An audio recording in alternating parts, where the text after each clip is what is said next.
The NFL is back, and FanDuel's got everything you need to play your game, from same-game parlays to live betting. Right now, new customers bet $5 and get $300 in bonus bets if you win.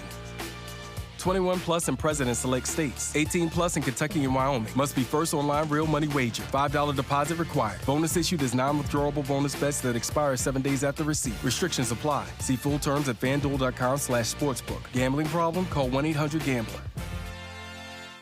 This episode is brought to you by Progressive Insurance. Do you ever think about switching insurance companies to see if you could save some cash? Progressive makes it easy. Just drop in some details about yourself and see if you're eligible to save money when you bundle your home and auto policies. The process only takes minutes, and it could mean hundreds more in your pocket. Visit Progressive.com after this episode to see if you could save. Progressive Casualty Insurance Company and Affiliates. Potential savings will vary. Not available in all states.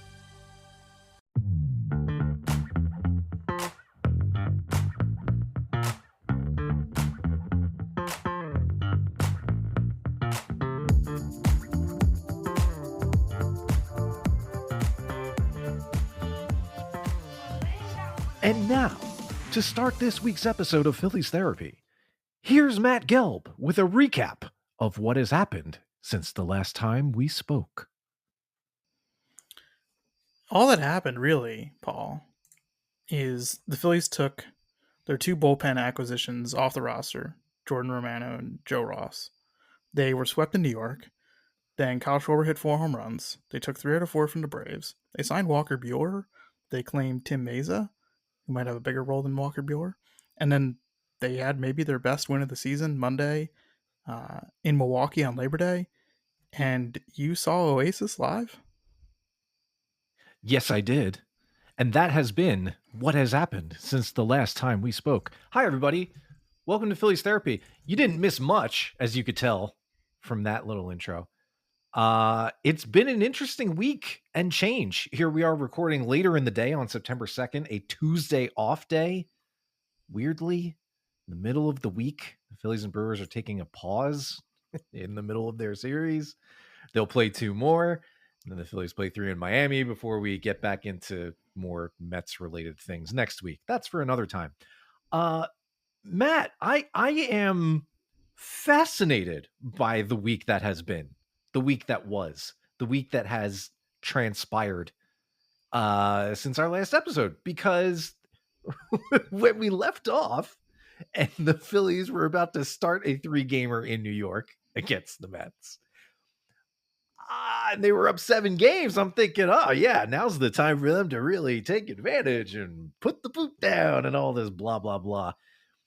Of course, that didn't quite work out, but then all that happened in the next 5 games... They got boot in the butt. You know, they sure as hell did. And all that happened in the next 5 games is, their division leads back up to 6. It'll be 5.5 again probably after tonight because the Mets are whipping up on the Tigers. As we tape, they're up 10 runs, yeah. Yeah, so that's probably going to hold up. But still, 5.5. Again, it dipped down to 4 games, functionally a 3-game lead because the Mets secured the tiebreaker. But really, it's just been a whiplash week. The Mets series was awful. The Braves series was great. The first game of the series in Milwaukee, fantastic in its weird way. Like one of those real kind of down and dirty, gritty kind of way, like meeting the Brewers on their level, just like scratching and clawing their way and sort of fumbling at times, literally and figuratively. Matt, the Phillies are 80-58. They will be, at the end of this episode, 5.5, functionally 4.5 games up on the Mets. They will play 4 more in Philadelphia against the Mets. Doesn't really matter for tiebreak purposes because that one's already punted. They're still in a really good position, even though it looked for a moment at the end of Wednesday when they got shut out by rookie Nolan McLean, who does look like he's going to be pretty good. They have rebounded. They have bounced back so quickly. It has been a whipsaw. Last few days, I believe would be the term. But in the end of the day, the Phillies are still the same team, just with a couple of the same team that we've become accustomed to, I should say, just with a couple of new additions coming down the pipe. You mentioned Tim Meza being claimed off waivers. Walker Buehler was released, and then the Phillies signed him to a minor league deal to sort of kick that roster ad down the road a little bit. Basically a major league contract. Yeah. Both of those guys will be playoff eligible should they show enough to warrant inclusion on a postseason roster. It's worth mentioning. Boy, where do we start here? I think, honestly, though, given all that's happened, one thing that we didn't even explicitly call out, but has certainly been part of all of this run, especially the good stuff the last few days, has been the contributions of the outfield, Matt, because all of a sudden, a guy who, I guess about a week or so ago, had been frustrated with his lack of contribution, so to speak, hadn't really felt like he had delivered much. You know, he hit that 3-run home run as one of his, I think it was the first hit he had with the Phillies back at home, then sort of was trying to find it, has really just erupted over the last week or so. Is Harrison Bader looking really good. And Max Kepler swung a better bat. And Brandon Marsh swung a much better bat. He's looked great. Matt, the outfield situation is getting very, very interesting because all of a sudden, Nick Castellanos is 4th on the outfield depth chart, basically, in performance. Like, he'll still play a lot, sure, but all of a sudden, he's been passed by, Harrison Bader, who's been on been riding the hot hand, and even Kepler's been hitting a little bit better lately. What can we make of all of this happening? Because it's going to be an interesting thing to watch for the rest of September, trying to figure out who's going to get the lion's share of playing time here. Yeah, I mean, Bader's been playing every day, and he'll continue to play every day. He has basically been like a 1-win player in a month for the Phillies, and that makes him their best outfielder by far.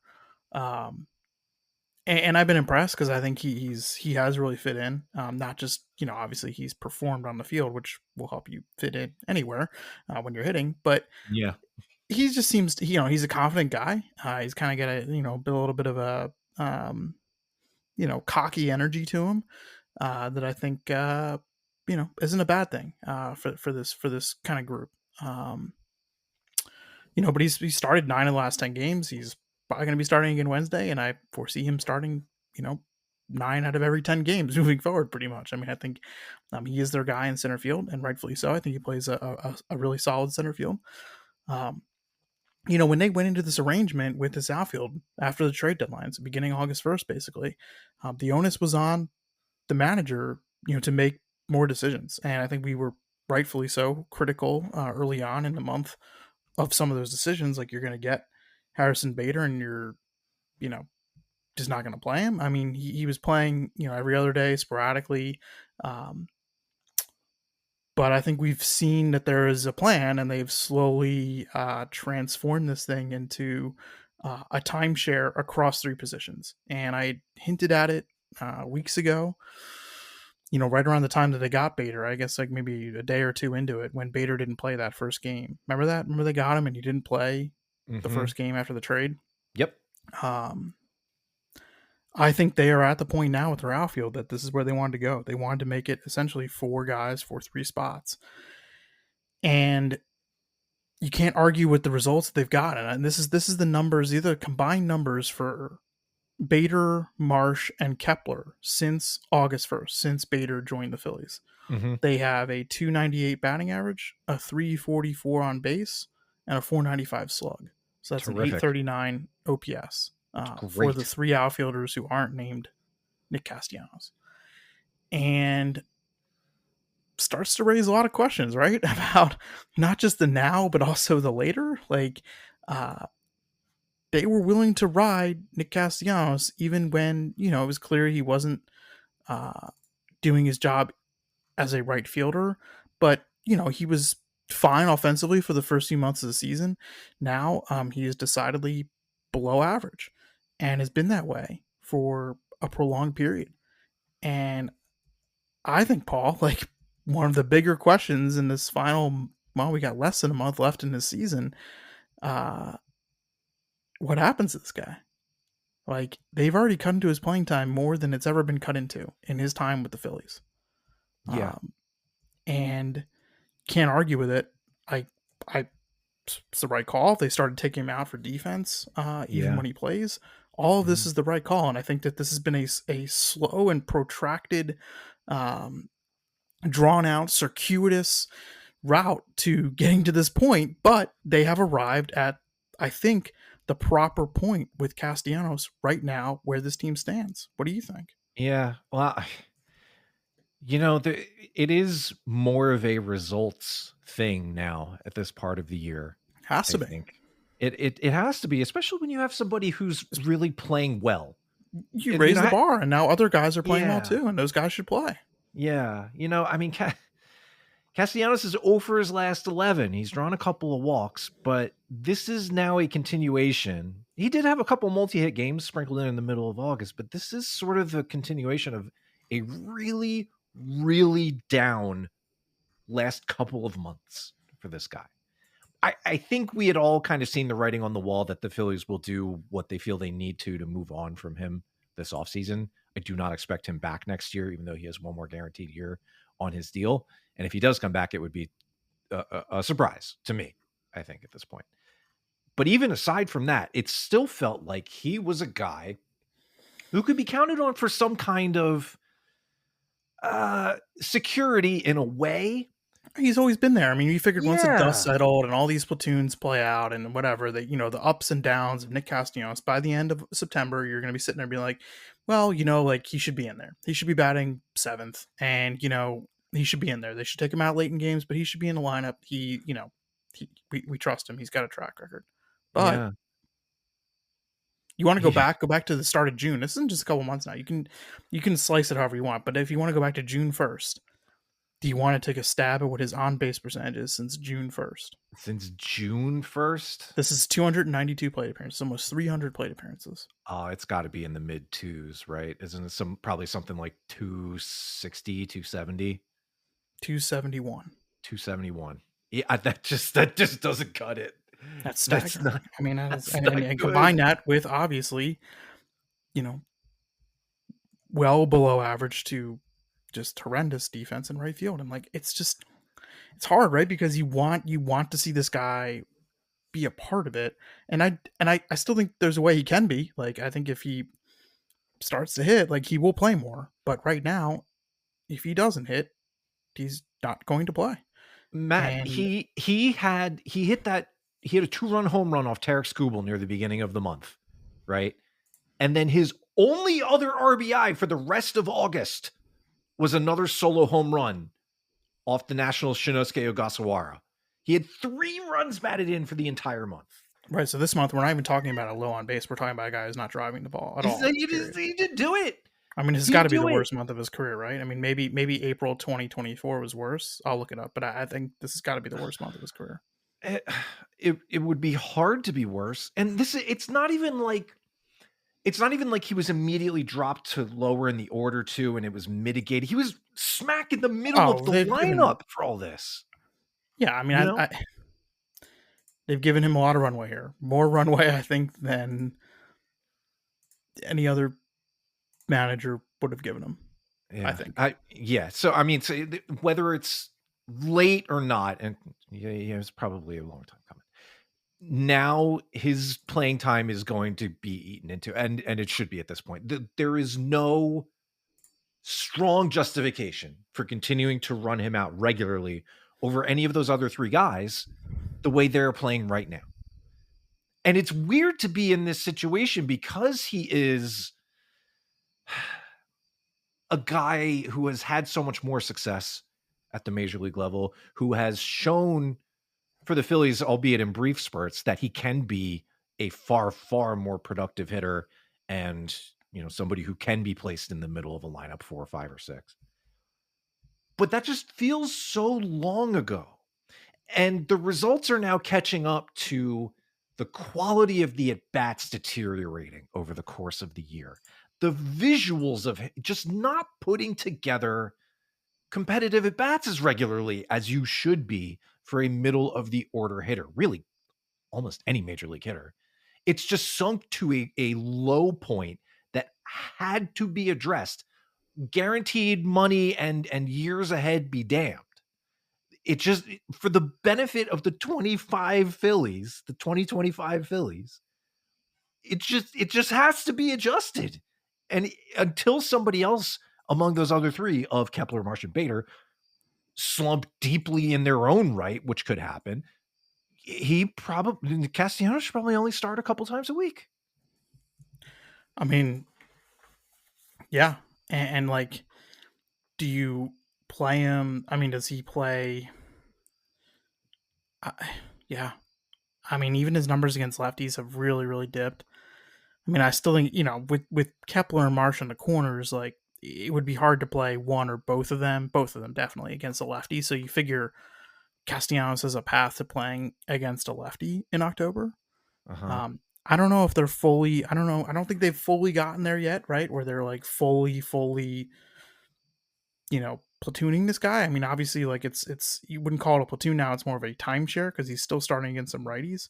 I think it's just more like they've obviously cut into his time. And how funny is it that we're still talking about Max Kepler as being a part of this and not just being a part of it, but actually, like, I don't know, a semi-productive, competent part of it? Yeah.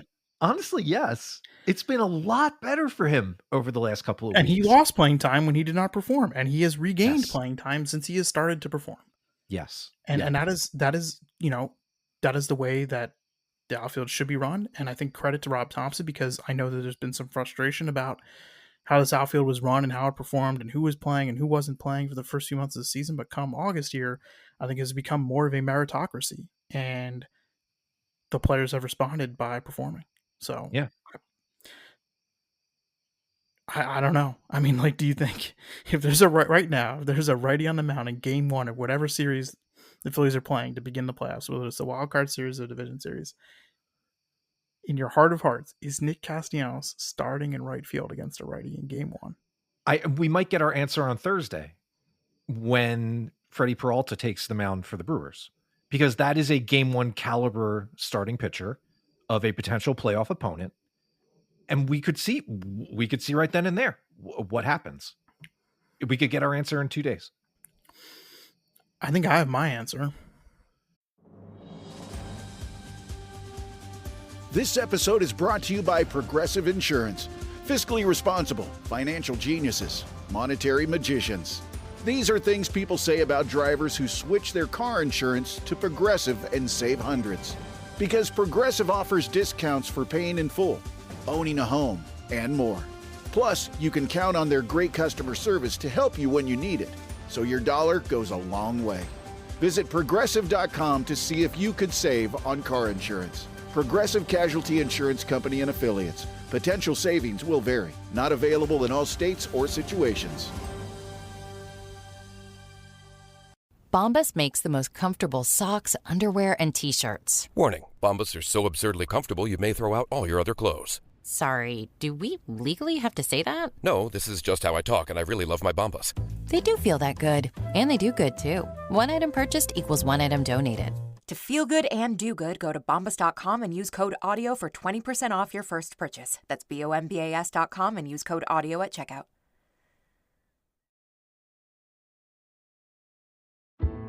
With the growing population and the growing popularity of energy-consuming tech like AI, the modern world needs reliable energy sources to meet increasing demand. Wind and solar are powerful, but not always available. The unmatched reliability of natural gas makes it vital for our energy needs. People rely on oil and gas and on Energy Transfer to safely deliver it through an underground system of pipelines across the country. Learn more at energytransfer.com. Doug. Limu and I always tell you to customize your car insurance and save hundreds with Liberty Mutual. But now, we want you to feel it. Cue the emu music, Limu. Save yourself money today. Increase your wealth. Customize and save, we say. That may have been too much feeling. Only pay for what you need at LibertyMutual.com. Liberty, liberty, liberty, liberty. Savings vary. Underwritten by Liberty Mutual Insurance Company and affiliates. Excludes Massachusetts. The way you explain right now, the answer is no. But I am still interested. I am still interested in seeing what that lineup looks like. I mean, he'll probably play tomorrow against Jose Quintana. I would be surprised if he doesn't play there. But Thursday, if we're looking for signs and we want to read into some of these things, as much as a September 4th lineup can tell you, the matchup is there for us to get sort of a relevant sample, 1 game sample, to see if he'll be in. It's a very interesting question. I am interested to see what that lineup looks like for sure. What do you think? What do you think about Bader? Like, do you buy like, you know, like, do you think do you think what he's doing right now is, you know, an outlier, or do you think that this guy could be this kind of guy for the next, say, 6 weeks? He definitely strikes me as a bit of a hot and cold guy, which is fine as far as late July trade additions go. The defensive component of it, excellent, great. I think you've obviously upgraded over Johan Rojas in a significant way without sacrificing too much defense. You've given yourself a lot more of a chance for production on offense.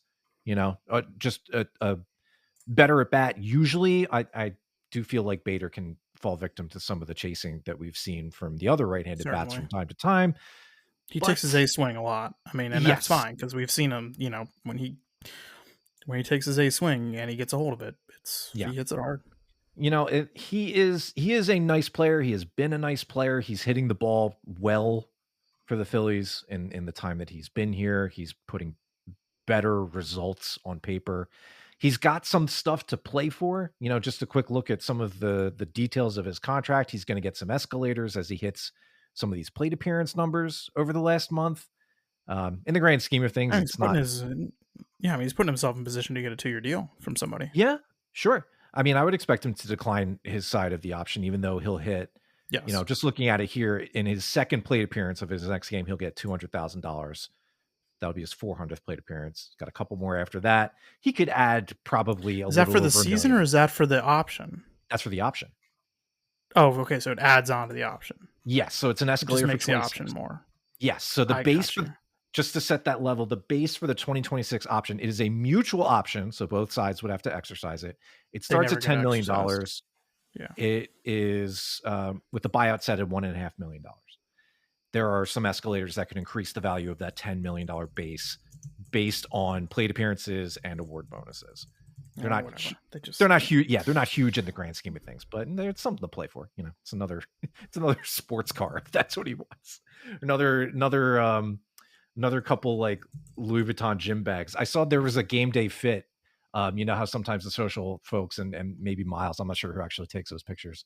They set up in the near the players only entrance, and they take pictures of the guys as they're coming into the locker room and whatever they're wearing. I think it's become a sponsored segment on the socials now.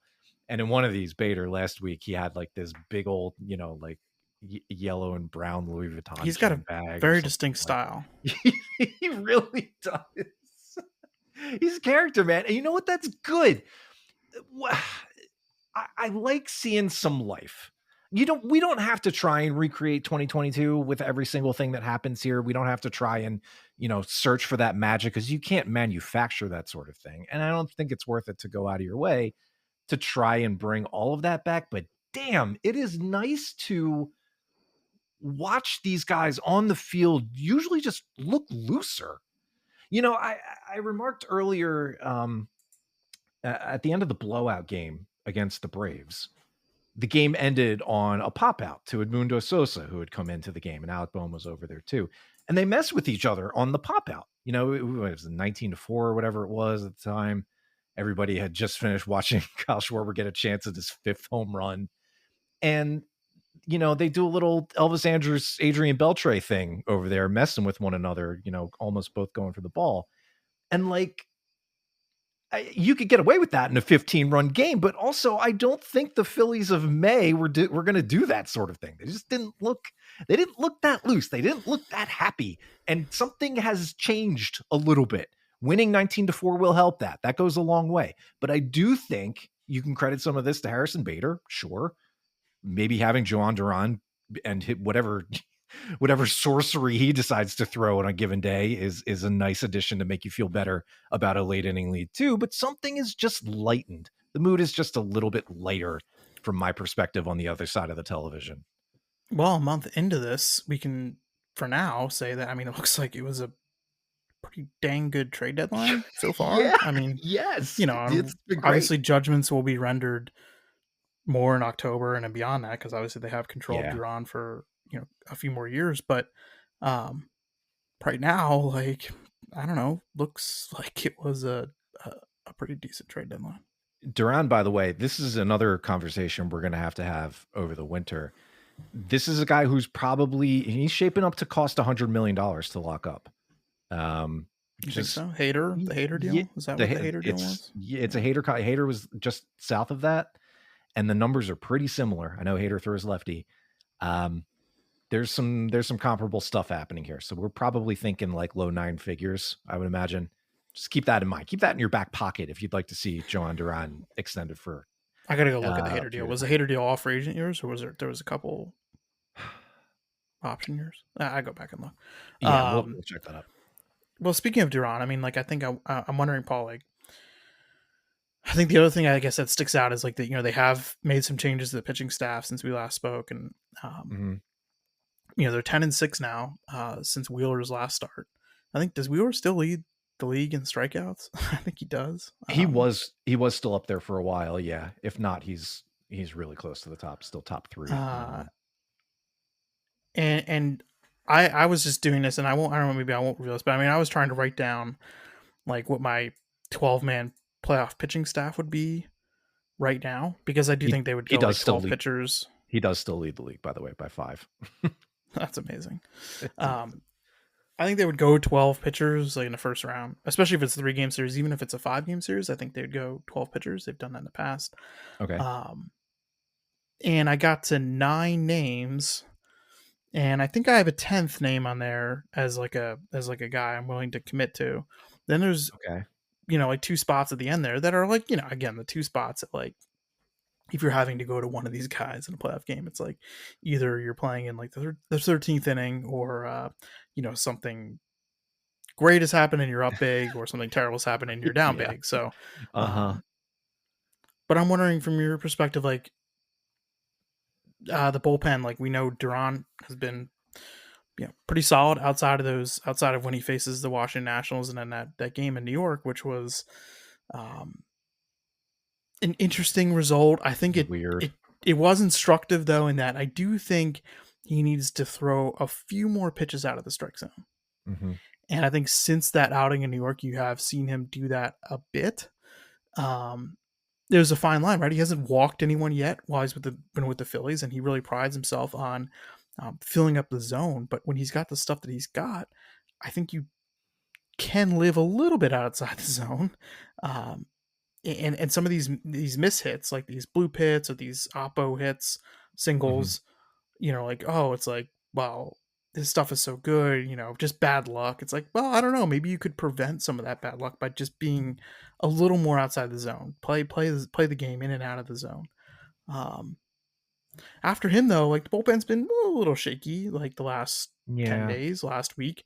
But what maybe in the last week, like, have you changed any of your opinions about where some of these guys slot, either in the rotation or the bullpen, when it comes to October? Because we are, again, we're less than a month now from the start of the playoffs. And maybe the Phillies are more than a month away from starting the playoffs if they do get a bye. These are they're going to make the playoffs. Like, it's pretty clear. I mean, whether they're in it as the division winner or not, I feel like the 6 teams in the National League have been set and are set, and it's been that way for a while now. It would take a ton of work by either the Reds or the Giants to make up their handful of games against the Mets. And the Mets are going to rebound from their, slow play too. Obviously tonight's game is going well for them. They'll be okay. I would be very, very surprised at this point now if somebody outside these current 6 ends up making the field. I agree with you. For a while, it looked like the Reds were right there, and they were, I think, within a game and a half at their best. But they have fallen off, and they don't have enough, I don't think. But anyway, to your question, has the last month or so changed how I look at the pitching staff? Last week or 10 days. Yeah, I don't know. Last week or 10 days, shorten it? I don't know, just like in the last, recently. Yeah. You have, like, the way they start lining this thing up, like, has anyone, do you think, pitched into a bigger role, into a lesser role? Are there guys that you have more concerns about than the other, would you go three lefties right now? Like if you had to pick your rotation? Well, I mean, Luzardo, those 3 games in New York, like I thought Luzardo and Sanchez both did not show well. Like I think both of them got really wrapped up in the emotions, and also I think we're trying to really like be the savior in those games, which is really not a great way to pitch. But feels like to me that those 3 guys are their best 3 right now. Yeah, no, they are. Aaron Nola is your game 4 starter if and when that comes around. He's just not right. He's not right. I mean, he was sidelined for 2 months, which will obviously throw just about anybody off. But he's not somebody right now that I can trust to give me. Well, we'll see. I mean, I want to see what it. I'm curious. This Brewers start is going to be another benchmark here. There's not a team that strikes out a lot. Like, can you? But they're a young team. Like, can you pitch? Like, can you play the game? Can you pitch and maybe try to exploit an inexperienced lineup? So it's a wonderful test for him. I'm very curious to see how he comes out of it. Yeah, I would start the. I know it leans you to one side. I would start the 3 lefties before him. I think so too. I would. Regardless of how long each of them can go into a game for you, and I think that varies depending on which lefty you're talking about. They give you the best chance. Those 3 lefties give you the best chance. Right, and this is where I think potentially, and we got to see what this guy looks like, and I'm not willing to do anything with this yet, but I think it opens the door to like doing something, I want to say funky, but doing something untraditional, which is like try to have one of those lefties, not Sanchez you trust him to go deep, but either Luzardo or Suarez, try to have him go once, maybe once and a half through the batting order, and then come back with a righty, somebody like Walker Buehler. Well, I guess we're going to have to see what he looks like over the last few weeks, right? So let's take a brief aside here before we talk a little bit more about that. What is right now the current plan for getting Walker Buehler built up to come and join the Phillies major league team? He'll pitch Saturday at Lehigh Valley, and then he will come to the majors and pitch Friday the 12th against the Royals. Okay. And they'll go to a 6-man for the rest of the year. And I get the reasoning behind it. I mean, they have the extra roster spot now, and I also think that they just want to make sure that specifically Sanchez and Luzardo, who are going to could get to career highs in innings, are just a little more protected. And the way that it lines up with the schedule, if they stick with the 6-man through, Buehler's 3 starts the rest of the way would be against the Royals, at the Diamondbacks, and against the Twins. That's fine. We might not learn that much about him, and obviously he's had a rough season, and he had a rough season last year. He posted in the playoffs, and the last pitch of the World Series, he sure did. Yeah, it's just insane. But he signed for $21 million to the Red Sox, and the Red Sox aren't exactly like overflowing with rotation depth, and they cut him free earlier, last month in August. So, career low in strikeout rate, career high in walk rate, like just, it's hard to say this guy's going to be anything for them in the playoffs, but it's not a stretch to say that if he pitches okay, that he's a guy who they're like, okay, behind one of our lefty starters, like what if we tried to get 5 or 6 outs from him in the middle of a game, playoff game? Yeah. Because right now, who is that guy? Who is this? Who is that man? Yeah. Because now, outside of Duran, the right-handed relievers are Kerkering and Robertson have both struggled to throw strikes of late, Kerkering especially. Yeah. The right-handed relief is not a strength. No, it is not. And I wouldn't expect Lou Trevino or Daniel Robert to really step up in this period of time and lap either of those guys. Robertson he's basically been what I was expecting David Robertson to be, somebody who can flash, the good vintage stuff and then also somebody who puts 3 men on, you know, 2 men on, 3 men on every Yeah. outing, and is pitching, is walking a tightrope as he pitches. You know, like the game tying single to Collins, right? Like that wasn't hit all that well, but it was everything that got him to that point. Yeah, that was exactly. The problem. Walking Jackson Churio, I think that was like his 23rd walk of the year. Like that's just you don't want I mean, it's not outlandish to say that Walker Buehler could, like, if you've got a choice for one of the pitchers to pick a pitcher on your staff, and it's either Buehler, Dan Robert, Lou Trevino, or Mac Lazar, like I think Buehler is probably the guy. I mean, like right now, like I would put Buehler on. I mean, I don't know. I'm the low man on Taijuan Walker, and that's not just because of the start he had against the Brewers. I just think that it's a lot of smoke and mirrors. I think it's been that way the whole year. I think he's prone to the long ball, and in the playoffs, you got to avoid that. And there's not a lot of swing and miss stuff. So if I was making a 12-man postseason pitching staff right now, like Ty Walker is probably not on it for me. But that's going to depend on what Buehler looks like in the final few weeks of the season. He does feel, Walker does, like he's sort of inhabiting the Noah Syndergaard role at this moment. Whether he actually sets foot on a mound during one of these games. Well, that might be Walker Buehler then. It might be. Because Syndergaard did end up pitching for them that year in the playoffs. Right. But it's like that, the diminished stuff profile, the what can you really trust? What can you really get from them? He's filling the Taijuan Walker role from the last few years. Yeah. So, Walker Buehler has had some magnificent major league success. That is years ago at this point, and the recent stuff is ugly. And he's had, numerous injuries in between.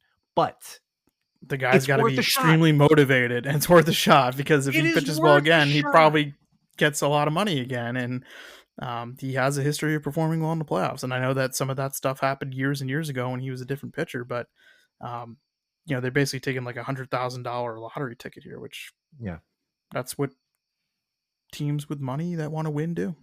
Yeah. So we'll see what he does. No, absolutely not. I think it's great. Like this whole landscape with the end of August is turning into like a new kind of paradigm. Like we're slowly witnessing over the last couple of years. I think this started a couple of years ago, in full throat with the Angels cutting bait with a ton of guys all at once. And everybody was like, ooh, free players on the wire who could be playoff eligible. And now we're starting to see a couple more non-contenders give these guys a chance, free some payroll up, sure, but also do it at a time where contenders might be motivated to claim them in the thought that, okay, maybe we have a chance at an upgrade here at a spot on our roster. In Buehler's case, he was a release. It's not quite the same thing, but when they claimed Tim Meza, the Phillies did, that's what that was.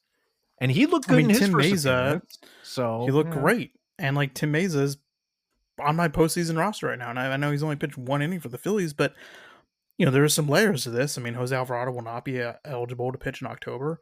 Yeah. The Phillies have Matt Strahm and Tanner Banks. They like them. There was a time where we thought, either Luzardo or Suarez would be pitching out of the bullpen for the Phillies in the playoffs, but that's probably not going to happen anymore. Right. Remember those days? I remember those days. We thought they had too many starters, right? Remember that? Yeah, right. And so a third lefty would not hurt. And Tim Meza, again, he pitched in the World Series last year too. He pitched for the Yankees and pitched fine during the season. He has a long history of getting lefties out. That is what he does. Yep. And yes, it's harder to make that work in the era of the 3-batter minimum. But in the playoffs, I mean, if you have got 2 outs in the 5th inning and there's a lefty coming up and they're not going to pinch hit, you probably shoot your shot, like with a guy like Tim Meza, who was up to 95 in rehab games. He hadn't pitched in a major since April. He had a lat strain. Pirates were just trying to get rid of some money. And I like the acquisition. I mean, if not just to see, can this guy be a guy? Because if you take him off the list, then I've got 9 names and not, 10 was Meza basically.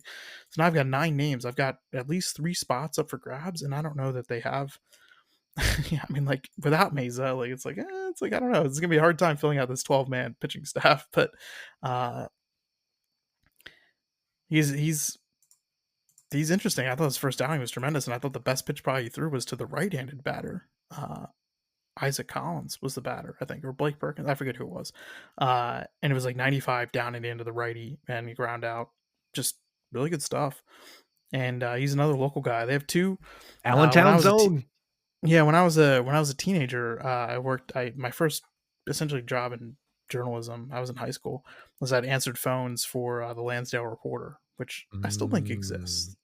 And then they would let me go out. I would cover one football game every Friday night, and then in the summertime, sometimes I would just do stuff for them, and sometimes I would do I would either take scores or write stories about the Quakertown Blazers who played in ACBL. It's just a summer league, college summer league. Yeah. And the Phillies now have two Quakertown Blazers. They have Lou Trevino and Tim Meza, who played together actually for the Quakertown Blazers, and it's quite the thing. Because it's a woodback, it's a summer league, but it's not. There are way better collegiate summer leagues than the one that the Quakertown Blazers play in. So it's pretty cool that they've got two guys on the Phillies. Both guys grew up in the area and grew up Phillies fans. And, maybe one of them ends up getting a big out in October. That'd be kind of cool. This episode is brought to you by Progressive Insurance. You chose to hit play on this podcast today. Smart choice. Progressive loves to help people make smart choices. That's why they offer a tool called Auto Quote Explorer that allows you to compare your Progressive car insurance quote with rates from other companies. So you save time on the research and can enjoy savings when you choose the best rate for you. Give it a try after this episode at Progressive.com. Progressive Casualty Insurance Company and Affiliates. Not available in all states or situations. Prices vary based on how you buy.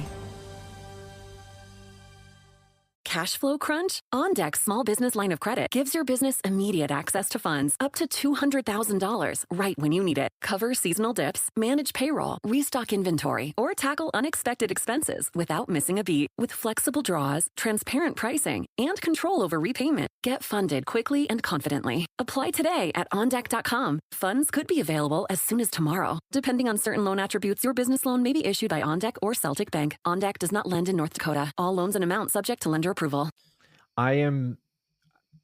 This is a good part of the season because there are still stakes. The Phillies are very, very much still working to secure the division. They are very much still in play for one of these buys.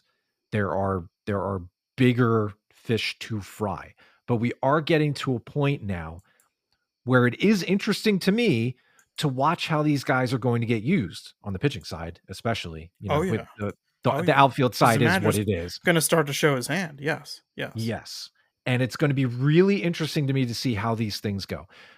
For what it's worth, with the way he's come back from, his suspension, I think Alvarado should be bumped back a little bit to hopefully get right because he just doesn't look quite there. The command is not. I mean, I'd put Meza ahead of Alvarado right now. Yeah. Just not enough strikes right now. I mean, Alvarado's got better stuff, but Alvarado right now is just. And that was a tough. Prioritize. Made that error. Stott made that error behind him, and sure. It was a great at bat. I'm forgetting who it was against now. To begin the inning, it was like 11 pitch at bat, and it was a really good at bat. And I'm sorry, I'm forgetting who it was against. Do you remember? No. Terang? Yeah, it was Terang. It was a great at bat, and Terang is really good, and he drew the walk. So, I'm not saying that. I don't know. Alvarado just hasn't had this sort of command, I guess, that he had before the suspension, and that's to be expected. Not that surprising, and you just hope that he can help, get some big outs for you in the next 3 weeks. Yep. Yeah, that's exactly right. He needs to take something of a backseat. I mean, you want him to get outs and secure these regular season wins, but because he is ineligible for the postseason, he does need to kind of fall back to the pack, I think, in usage. We just don't automatically. I mean, he's going to pitch a lot at the final week of the season. Sure. Well, yeah, but don't automatically default to him as the 7th or 8th inning guy. We do kind of need to see what some of these other guys can do in these higher leverage spots more frequently. I think we know. I think we have a general idea. Yeah, I mean, we have a general idea of what Strom and Banks are. I mean, I think we've seen enough of Banks to know that he's a guy that you trust on a left. You're going to hold on tight if he's facing a righty because he's given up quite a few home runs to right-handed batters, but he can hold his own, right? Don't you think we've seen enough to know what he is? Yes. I do think it's more about giving him more experience in his pressure because he has pitched more lower leverage than high leverage. Yes. Yeah, that and the new guys. I don't think Tim Mays, he's not going to close out games. I don't think he's going to be an 8th inning guy. No, but he pitched in the World Series last year. Yeah, but he's pitching the playoffs. He's pitching World Series. But yes, I think Tim Mays is going to get some leverage spots here in the next few weeks. Yes. Yeah. Just get that look. Get him in there. Just even if it's only once. I just want to see it. Just want to see it selfishly. Just see what happens. Just play around with the configuration a little bit. Leave Duran where he is. He's fine. You don't need to do anything there. But everybody else, there's some sorting to be done here. Yeah, and I think that they haven't had to do this yet, and I don't think maybe they will do it before the playoffs, but they haven't had to step on the gas with Duran. Like he hasn't. Yeah. They could pitch him more than 3 outs. They could pitch him 3 days straight. He's done one he back can to do back, that, and he's done that. Two back-to-backs. I don't think he's done 3 straight though. Has he since joining? Not 3 straight. No. He's got 3 back-to-backs, but not. But he can do that, and he can do more than 3 outs. And I think come October, there will be moments where I think they try to get him to go more than 3 outs if the situation calls for it. They should. So absolutely, they should. You kidding me? If he could do it, yes. Get him in there. Do the right. So the way they're managing the bullpen right now is not the way they'll manage it in October, obviously. But correct. I think they are short, specifically on right-handed relief after Duran, and I do think that is an interesting spot potentially for Bueller to play some kind of role, and it clearly will depend on how he pitches. Because if he pitches like he did in Boston, then he's probably not even on the postseason roster, or he's on the postseason roster as strictly as a long guy or something. But this is a guy who last pitched the World Series last year, and I know it's hokey, and I know it's kind of, old school baseball kind of thing, but he did through the most pressure-packed inning of last season, essentially, the final 3 outs to win the World Series in a 1-run game at Yankee Stadium. So that does count for something. It does. I do think it counts for something. I used to be a little less attuned to that sort of thing and put a little less weight on it. But you know what? Maybe there's a little something to it. Maybe it gives you a little extra feeling of security as a fan, speaking broadly, but mostly just about myself, to know that somebody has actually, fought through a situation like this before. I certainly don't see any downside to it. All right. So looking ahead, Matt, to the rest of the week to come. Right. We have 2 more in Milwaukee. Aaron Nola taking the ball tomorrow, Wednesday. Ranger Suarez in the series finale Thursday. And then there's a set in Miami against the rather plucky Marlins, who have fallen back a little bit since. Yeah. They took 3 out of 4 from the Mets, but yeah, they're hurting right now. Yeah. They've put a bunch of players in the IL.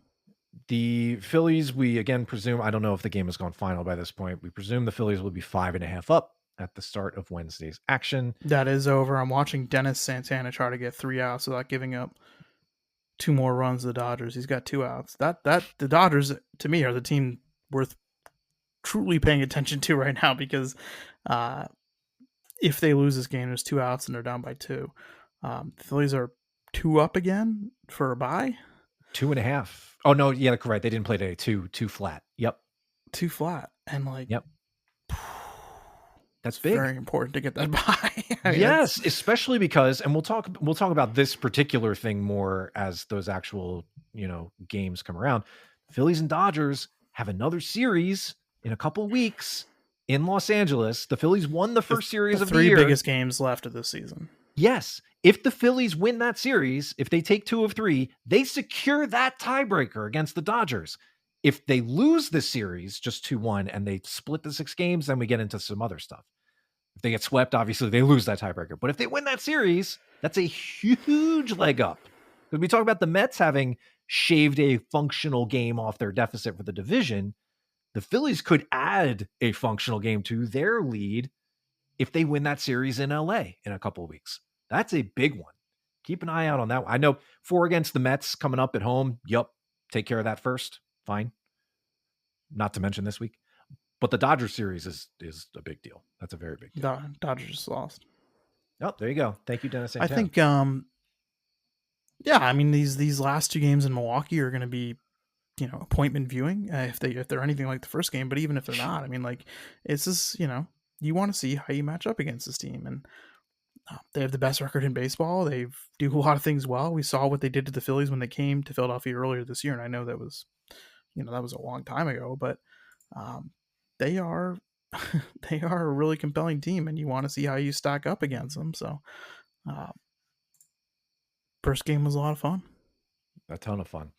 We'll see how the rest of this week goes. So as the Phillies Phillies we'll tape before the Mets series, and maybe we'll do, maybe we'll Yes. start doing a little more. Maybe we'll cut something after the next Mets series instead of, waiting like another week to digest Phillies Mets.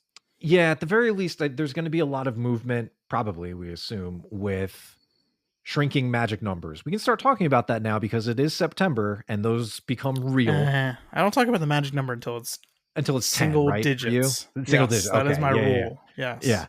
Yeah. So the Phillies right now for the division, because the Mets won, it stays. It's 19, right? Okay. That's a combination of Phillies wins and Mets losses to mathematically secure the division. So think of it as every time the Phillies win and the Mets lose, that's 2 off the magic number, right? In case you're unfamiliar. And the Phillies are still so far clear of a postseason berth. They are 10 up on the Reds entering today. That's almost not in question, barring a complete and total collapse, in which case this podcast will take on a very different tone in a couple of weeks, but we don't expect that to happen. Just keep an eye out for all of this stuff. This is when we start scoreboard watching. This is when we start paying attention to how those teams in the neighborhood are doing. Whether the Phillies can catch the Brewers for the top seed, that's still in question. A little bit of a long shot if they don't sweep these last 2. But I mean, if they sweep the Brewers, which is a big if, and they probably won't. I mean, they won't. That puts them in play for the 1. I mean, it really does, doesn't it? Yes, it does. Yeah. Yes. Yeah. It would be 2.5 back at the end of that series, which is very much in play. So a lot of stuff happening. And yeah, I think it's a good idea to keep everybody as updated as we feel needs to be throughout the September period. I know somebody who's been thinking about magic numbers, and that's a shout out to Richie from Point Breeze, an avid listener who was waving to me at the game the other night. What's up, Richie?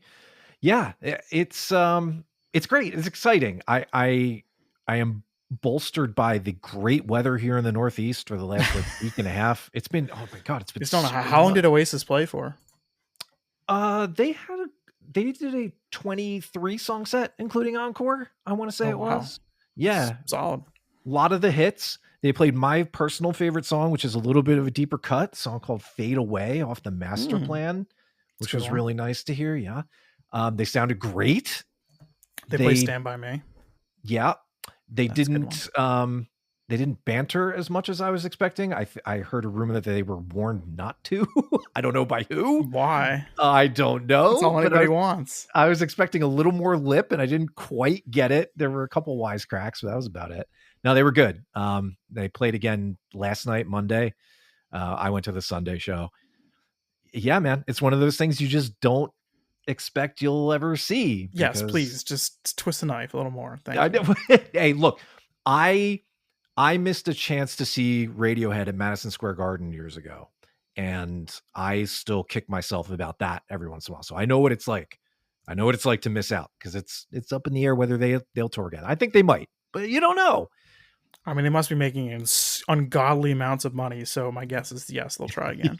Yeah. All right, baseball podcast. Yeah, baseball podcast. Great.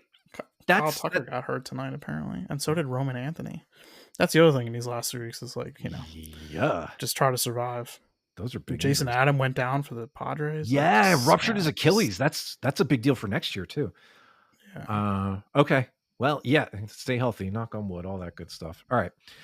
That's where we sit. That's where we are on this weird random Tuesday off day. Which, sure, but the Phillies get back at it tomorrow, Wednesday. 2 more against the Brewers. Should be appointment viewing.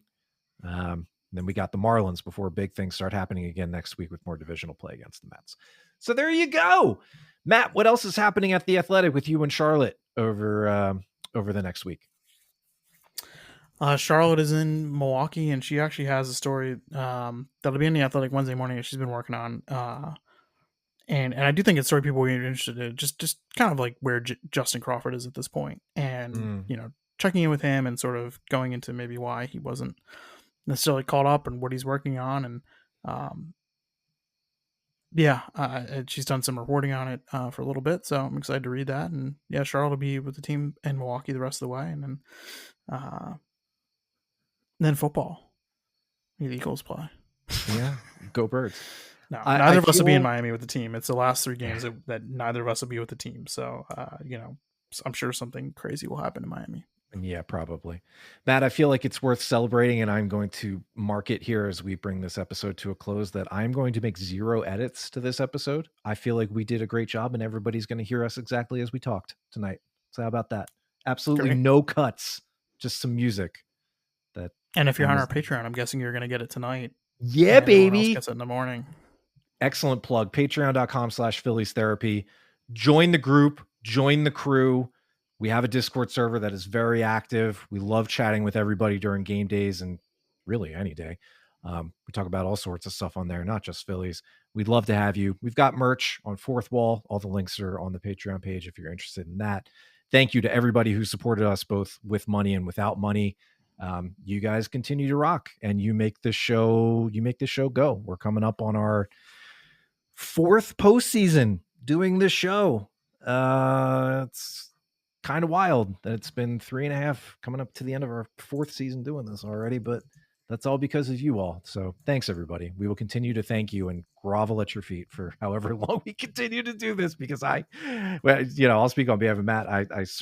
We certainly appreciate every single one of you listening through all of our stuff, especially at the end of these episodes where I ramble on and on. So I think that's it. I think that will do it for this week. Phillies are back at it tomorrow night. They're 80-58. They're one of 3 teams with 80 wins entering Tuesday. Doing well. So that'll do it. This has been Phillies Therapy, part of the Believe Podcast Network. For Matt, I am Paul, and we will see you next week.